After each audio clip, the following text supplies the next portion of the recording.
Le 21 novembre 1990, le Dame de Fer a fini par plier. Il y a 33 ans, jour pour jour, Margaret Thatcher remettait sa démission du poste de Première ministre à Elisabeth II, après 11 années de service rendu au Royaume-Uni. 30 ans plus tard, Netflix a adapté en série la relation glaciale entre les deux femmes de pouvoir, lors de la saison 4 de The Crown, qui a débarqué le 15 novembre 2020 sur Netflix.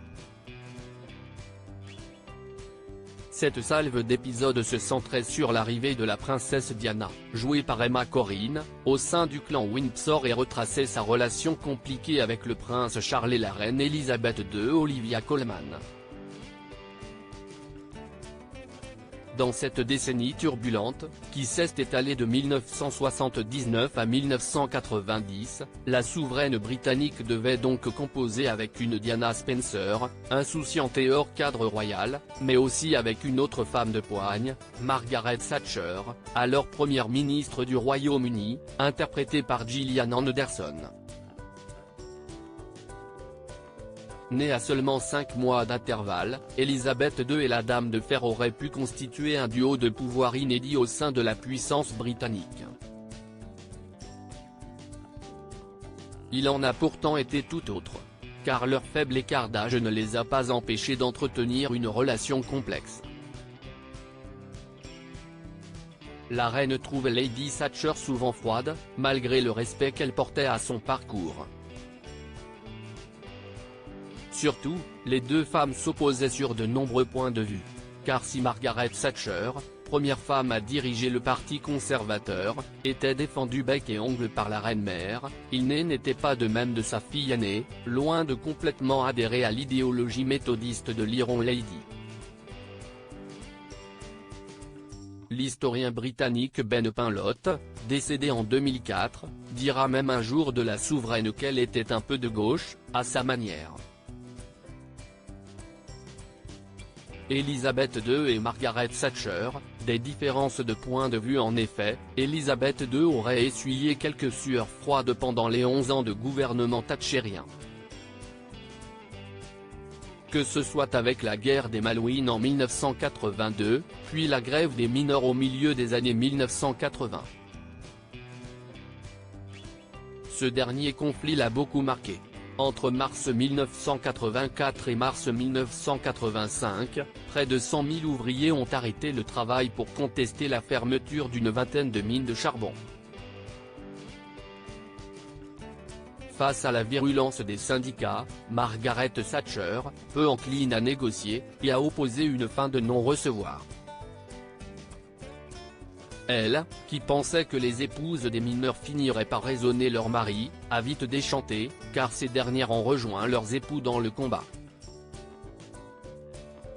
Dans ce conflit, la souveraine britannique, qui devait à l'époque, et encore aujourd'hui, montrer une neutralité politique à toute épreuve, aurait exprimé son soutien pour les épouses de mineurs. Un autre sujet a durablement opposé Elisabeth II et Margaret Thatcher, l'apartheid en Afrique du Sud. Contrairement à la souveraine britannique, la première ministre ne soutenait pas les sanctions faites contre le régime sud-africain. Grande amie du président Peter Willem Botha, l'homme fort de l'apartheid, la femme politique entretiendra une relation ambiguë à la ségrégation. Malgré ses positions controversées, elle pressera tout de même en privé P.W. Botha pour qu'il démantèle son régime et libère Nelson Mandela. Deux femmes au caractère opposé au-delà de leurs divergences politiques, la fille de George VI et la chef de gouvernement différaient de par leur personnalité.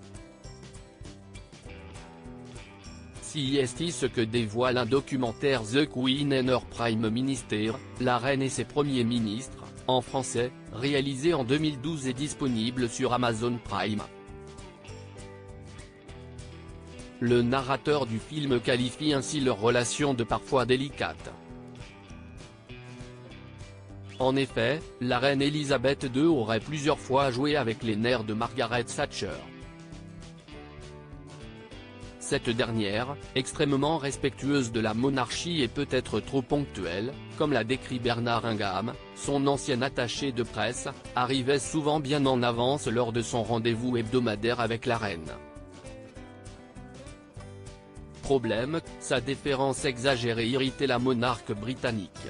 Chaque fois qu'elle allait voir la reine, Madame Thatcher arrivait toujours un quart d'heure trop tôt pour son audience hebdomadaire et chaque semaine, la reine la laissait attendre 15 minutes, dévoile le narrateur du documentaire.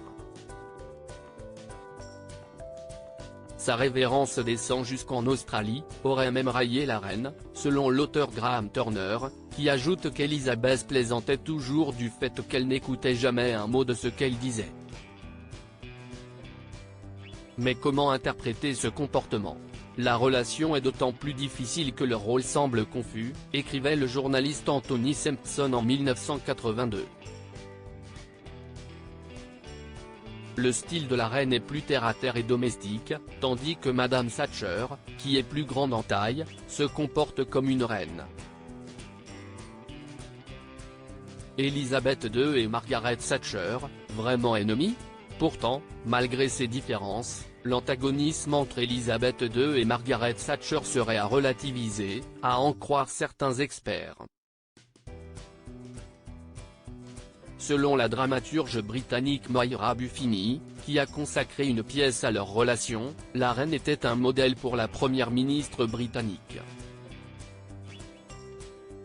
Les chapeaux, les gants, les manteaux aspiraient tous à ressembler à la femme qu'elle admirait. Margaret Thatcher, aspirait à être royale, a dévoilé la femme de théâtre auprès du Guardian. Selon le biographe royal Hugo Vickers, Elizabeth II aurait quant à elle été très contrariée par la façon dont Lady Thatcher a été évincée en 1990. Cette dernière a été obligée de démissionner face à la défiance de certains membres de son gouvernement, dont Michael Heseltine, qui s'est opposé à elle lors d'une élection au sein du Parti conservateur. Preuve de ce soutien implicite de la reine, en 1995, elle honore Margaret Thatcher de l'ordre de la Jarretière, la plus haute distinction britannique.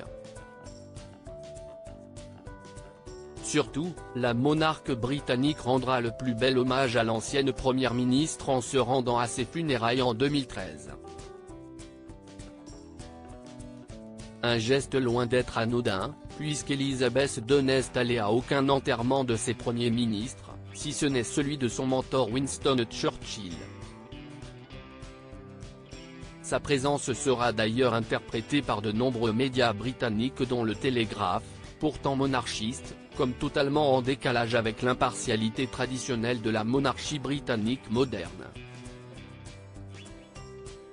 Crédit photo, Alpha Agency.